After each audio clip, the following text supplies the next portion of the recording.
You saw him in spring ball, back to what you were saying, having the full off season, where you see things jump right into training. Just see it, the game is slowed down for him, so he can play fast. He's seeing it quicker. So he had a chance to go through the spring and then the preparation throughout the summer. He's able to process things really fast, see formation, see splits, and being able to diagnose plays real good. So been pretty good with his eyes. Do you think that's a result of him just having another year in Jim's system, in your system, or is it year 2 with you, or is it just athleticism? Well, it's just understanding the defense, knowing what the formations are dictating, and then being able to apply it pre-snap. So now he's able to, beat guys to the spot instead of just play routes, because he kind of have a feel for what's coming. Just because, like I say, he's been playing good with his eyes, and he got a really good understanding of the scheme and of the concept. It seems like everybody's very confident in himself. You guys inside have just as much confidence as Jordan and Denzel's shown it on the field. We haven't seen as much on the field. Where does that confidence come from that you guys know Jordan can? Because we go against pretty good guys that practice every day. I mean the dudes that we're going against, 18, 2, 4, all those guys are 10, veteran guys that have played. So, that's where you get your evaluation from. Excuse me, sorry, Bill. Coach, can you scoot up to the mic? Yep. Audio guy gets precedent on this one. Thank you. You've got Denzel, Jordan, Davison, all 3 starting caliber players. How much do you foresee rotating them? How do you think that's going to shake out? Or are you not concerned about that? No, I'm not concerned about it right now. We're still early. We're just trying to evaluate. We're trying to see where guys fit best, what guys can do, what their strengths are, what things they need to improve on. And we'll get more into that stuff when we get, a couple closer to game time. Right now, we're just trying to see where guys fit, what they can handle, and what do they bring to the secondary. How confident are you that any of those 3 will be perfectly fine? Yeah, those 3 guys will be good, but we got other guys too. We got Jair. We got a lot of guys that are playing well, that has a good feel for this thing and have been very productive for us. So we got a good group of guys, and we got some young guys that's doing well. So we're just trying to see what they do and try to sort it out and just make sure we got them in the right place. Tim Davison, behind Jordan training at nickel right now, because he was someone that you guys talked about last year about how much you missed him, just having him at outside corner. What's kind of the concept between also trying it? Smart, understands, man. We're trying to create positions where we can put guys in the best spot that can help us. So we're just moving guys around and seeing he's a smart guy. He can handle a lot of football. He has a high IQ. He sees the game well. So we're just moving guys around and just see, different things that they can help if we need it. Can you quantify the percentage-wise the progress Davison has made in y'all's system from the spring? What do you see out there that's different from him from the spring? He's more comfortable right now. Obviously he was a competitor when he got here. He competes, but he's having an understanding of where to be, alignments, splits, formations. Now he knows the job description. So now he's able to process it and utilize it. Is there some savvy about him that you've noticed? Because he started 10 games or whatever in the SEC last year. Does he have some savvy to him? Yeah, he has some football IQ. He has some instincts. He's played the game. Yeah. So he understands what it is to play high-level football. So he can process it. It was just learning the terminology, learning the new verbiage, learning where he fits on certain plays. Now he's starting to, the spring and the summer under his belt, and first week or so of camp. So now that's all coming together for him. So we like where he's at this point. Last year you guys talked about how much you missed Jordan, like you said. What does that healthy Jordan Hancock bring you that maybe you missed last year? He brings us a lot of versatility. He has a lot of options. We can move him around. We can put him at different spots. So when you have that flexibility with a guy, it just allows us to be able to do what we want on the back end when you have guys that can handle that information. What have you seen so far from Calvin? Just in the first few years? He can run. He's tough. He can run, but he just got here. So he's going to catch up with some things, but he's going to be good, man. I like his physicality. Has good size. He can compete. He can run. He's just catching up on some things right now, just because of a little bit of a missed time this spring. Other than Jordan, are there other guys cross-training nickel too? Yeah, man, we got a lot of guys doing it. I try to have, I have 3 or 4 guys in the room that I'm training to do that. You know what happens in football, man.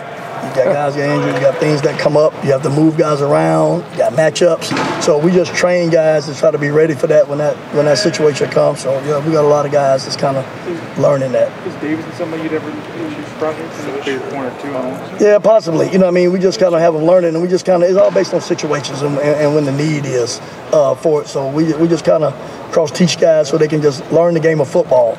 Obviously, when you can learn what other positions are doing, it helps you with your primary position, so it helps escalate your learning curve. Tim, if you have a corner who maybe loves to play press man and get up on guys, and maybe another corner who feels like he's really good in off coverage and breaking on balls, do you try to take that into account at all in what you call to set them up? Always. And we try to put them in a position of their strength, and then, but we also try to teach them situational football. So they got to work on also the things that they may not be as strong at, because what happens is they can get caught in a lot of different situations where they have to do that. So we just don't allow them to play to their strength all the time. We have to work on those things that teams will try to attack, because, you know, like anything, when people know your strength, they try to attack your weakness or something you're not as good at. So we try to make sure we put them in those positions as well to work on them, because that's what happens in the game of football with tempo, with motions, with all those things that create you having to get down, you know what I mean, or create you having to be off with splits and stuff like that. So you gotta teach both because it's gonna have to be applied at points during the game. Is that pretty typical with the corners you've coached, that maybe they do have a preference? Some guys just love. Yeah, we do. But you know, like anything, like, you know, when I was in the league for a while, when you get a guy like, for example, you catch a big corner like Jalen who likes to put hands on guys. Well, what do? They get guys moving all the time to get you off the ball and get you not being able to get down on it. They reduce the splits. So now you have to get off. So they're gonna create those scenarios, formation shifts and motions to get you in that. So you have to work on it, because offense can dictate alignment sometimes. Being in the second year of the system, you know your players, you know Jim, see better. Are there any schematic changes that you made to try to align what you guys want to do and what your players' skill sets are? Yeah, we tweaking everything. You know what I mean? You have to be ever evolving back there, man. You know what I mean? If you're doing the exact same thing that you did last year, people gonna catch up to you. So you have to always make sure you're tweaking and adjusting and evolving to make sure you're giving different looks and you changing things to put it in the best situation for us and keep the other team off guard. So you're not. I was reminded that cornerbacks didn't have any interceptions last year. It's like, we know, we talk about it every day. That's changing. You can tell now we're gonna touch the ball. So you can see that's changing. That's gone. Tim, you talked about. I asked you that at Beach Bowl about not having any interceptions, and you said that it was kind of random. Interceptions can be a little random. Yeah, it's all random. And like I said, I've been coaching for a while, man. As you start to go through it, and all based on opportunities with balls. You know, you can hit a streak at times where balls are not in a position where you are able to get your hands on a lot of them. It wasn't like a lot of drops. It wasn't like missed opportunities. It was like sometimes the ball is not in the situation. And doing this for a lot of years, sometimes that happens. Now, it has to be more than that, because you got to go create them.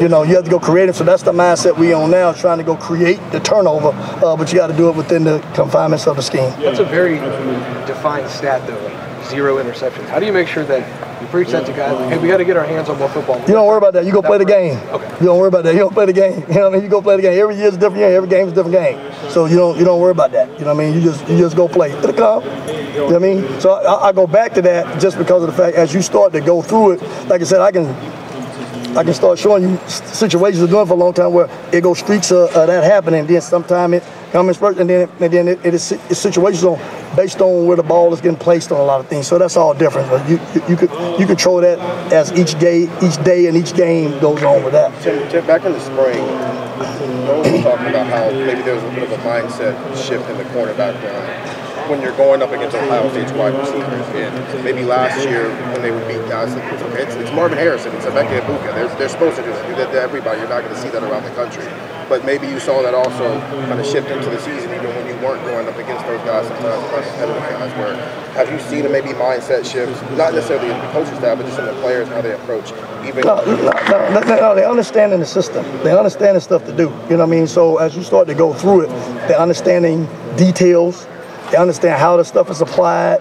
They understand how to go apply it. You know what I mean? So now they're able to play fast. When you're able to play fast, you can go touch the ball more. So that's what happens with that now. So now you're able to see it, diagnose it, and you're able to put your hands on the ball a little bit more. Tim, when it comes to recruiting, obviously you want to keep guys in Ohio, but as the Big Ten expands west, you're adding 4 new programs. Is there an added emphasis on keeping kids here and wanting to make sure you're recruiting Ohio well? You always got to take care of home. I mean, it's a great state, man, with top recruits, so you always want to get the best players out of this state, man. We got a lot of good history of guys playing well here, so it's a home environment, so guys have had a lot of success, so we have to keep that going.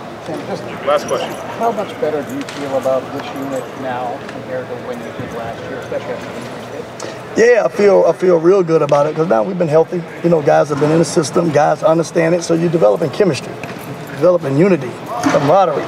So those guys are playing together now. So the communication. You know, people forget last year that there was a lot of injuries. There's a lot of guys in and out. You know what I mean? So there's a lot of that goes into effect. I can go through and show you, 5 or 6 different lineup over 12 games.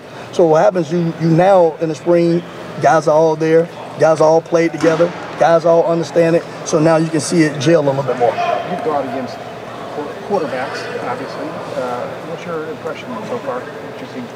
Quarterback's good, man. You know, we're in a good situation, so we just like to compete every day with it, man. Guys make throws. It helps us because we're seeing good wideouts and good quarterbacks every day. So hopefully that prepares us. If the guys can go apply it, it should definitely help us when we start the season because we're seeing the best in the country, man, on the other side of the ball in a lot of positions. All right, Coach, thank you so much. Thank you.